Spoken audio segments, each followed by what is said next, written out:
এক বাদশাহ ছিলেন প্রতাপশালী, নাম ছিলেন ইয়াজিদ বিন মুহাল্লাব। মুসলিম বাদশাহ মালিক ইবনে দিনার রহমতুল্লাহ আলাইহির জামানায় বড় আল্লাহওয়ালা ছিলেন। মালিক ইবনে দিনার ওলামারা চিনে, তো উনি ওনার দিকে একটু বাঁকা চোখে দেখছিলেন, বাঁকা চোখে। তো বাদশাহ ডাইকা জিজ্ঞাসা করছে, তুমি তো আমার রাজত্বেই থাকো, তুমি কি আমাকে চিনো না? বলছে অবশ্যই চিনি। বলছে তাহলে বাঁকা চোখে কেন দেখলা? তো বলল, শোনো, আমি তোমাকে তোমার চেয়ে বেশি চিনি। তো সে একটু আশ্চর্য বোধ করলো, আরে আমার চেয়ে আমি আমাকে যতটুক না চিনি, এই লোকটা আমার চেয়ে আমাকে বেশি কি করে চিনে? বলছে বলো। আগের যুগের বাদশারা প্রতাপশালী ছিল, কিন্তু বেয়াদব ছিল না। কি ছিল না? বেয়াদব ছিল না। রাগ হয় না, পায়ে হাত রাখি। আজকাল তো মানুষ একটু ক্ষমতা পাইলে শুধু প্রতাপশালী হয় না, বেয়াদব হয়, আদব কায়দা হারায় ফেলে, ঠিক না? আদব কায়দা, কথা বলারও ঢং জানে না। তো বাদশাহ জিজ্ঞেস করলো, তুমি আমাকে আমার চেয়ে বেশি কিভাবে চিনো? তো আরো মালিক ইবনে দিনার রহমতুল্লাহ আলাইহি বলতেছিলেন, আমা কানা আউয়ালুকা নুতফা, তোমার উৎস কি বীর্য ছিল না? তোমার তৈরি তো বীর্য থেকে, ঠিক না? আরে কি সত্য তো? দুর্গন্ধময় নিকৃষ্ট একটা পানি থেকে। তো বলছে বালা, অবশ্যই। বলছে আখেরুকা জিফা, তুমি মরে গেলে ফুলন্ত ফাটন্ত দুর্গন্ধময় একটা লাশ হবে না? বলছে বালা, অবশ্যই। বলছে বাইনাহুমা তাহমিলু কাদিরা, এই দুইয়ের মাঝে তুমি আর আমি একটা পেশাব পায়খানার টুকরি না? টুকরি বোঝেন? টুকরি পেটের ভিতরে কি? আরে বলেন না, পেশাব পায়খানা না, বুড়িতে কি আছে? মনে হয় ভালো ভালো খাওয়ান আছে, পেশাব পায়খানাই তো, ঠিক না? তো মা ইয়াজিদ বিন মুহাল্লাব বলতেছে, আরাফতানি হাক্কা, তুমি আমাকে চিনছো, এই চামচগুলো একটাও আমাকে চিনে না। চামচ চিনেন? রাধা বাদশাদের চতুর্দিকে চামচ থাকে না, চামচ।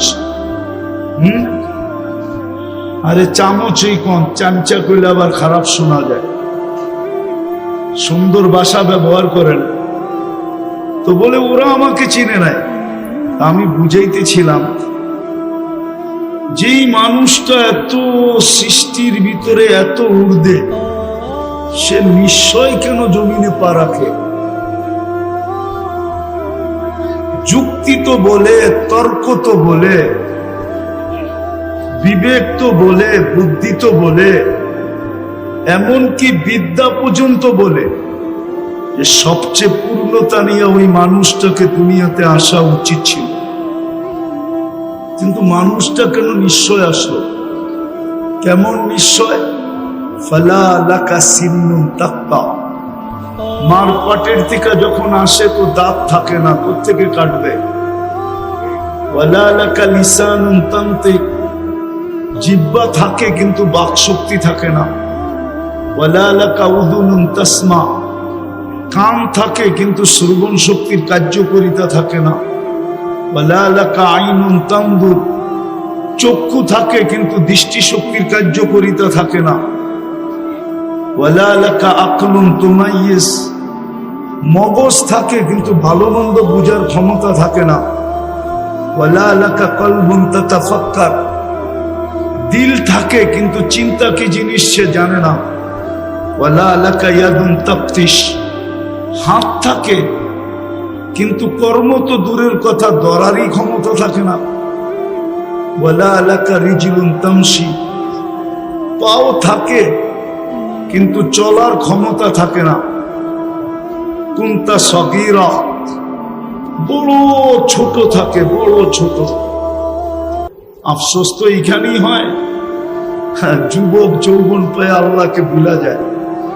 ভাবেই না যে মাত্র 5-6 পাউন্ডের ছিল, ঊর্ধ্বে 7 পাউন্ড, ঊর্ধ্বে 10 পাউন্ড। 10 পাউন্ডের উপরে বাচ্চা হয় না। আর 10 পাউন্ড যেই বাচ্চা, সে নর্মালও জন্ম নেয় না, তাকে সিজার করতে হয়। কেননা 10 পাউন্ডের বাচ্চা নর্মাল আসতে পারে না, তাকে সিজার করা ব্যতীত আনা যায় না। তাহলে 10 পাউন্ড। কিন্তু যুবক তো ভাবে না যে আমি একদিন 10 পাউন্ড ছিলাম। আল্লাহ তো এটাই বলে, আমা কুনতা সগীরা, তুই ছোট ছিলি। আমা কুনতা যায়ীফা, তুই কি দুর্বল ছিলি না? মার পেটের থেকে আসে তখন কেমন দুর্বল, কিন্তু বড় হইতে দেরি। অতীত বলতে তো দেরি করে না যে অতীতে আমি ছিলাম কি। কে আমাকে এত ওজন বানাইলো?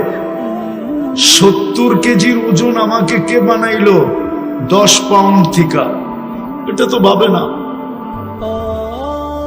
তো নিশ্চয়ের চিত্র দেখাইতেছি যে ছোট ছিল কতটুকু, ওয়েট ওজন ছিল কতটুকু, দুর্বল ছিল কেমন। কুনতা জাহিলা, তুমি বড় অজ্ঞ ছিল, অজ্ঞ।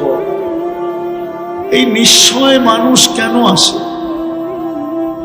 আবারও বলতেছি, অথচ সৃষ্টির সেরা আল্লাহ মানুষকে একটা মেসেজ দিতে চান, মেসেজ।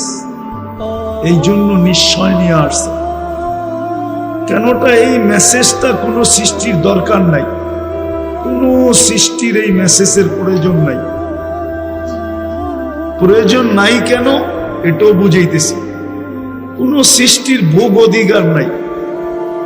সৃষ্টি ভোগ যদি করেও তাহলে মানুষের জন্য করে। সৃষ্টি বাঁচে যদি মানুষের জন্য বাঁচে। সৃষ্টির অস্তিত্ব মানুষের জন্য।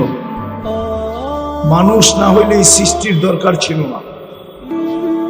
সূর্যের আলো দরকার ছিল না, চাঁদের কিরণও দরকার ছিল না, নদী প্রবাহমান হওয়াও দরকার ছিল না, সমুদ্রের তরঙ্গ মারাও দরকার ছিল না। এটা খোলার সময় এখন নাই। আর এই হৈহুল্লার ভিতরে যে বুঝে আসবে এমনও না, যদি খুলিও তাইলে বুঝে আসবে না। এটার জন্য খুব নির্জনতা চাই, খুব ধ্যান চাই, তাইলে হয়তো বুঝে আসতে পারে যে সব সৃষ্টি মানুষ।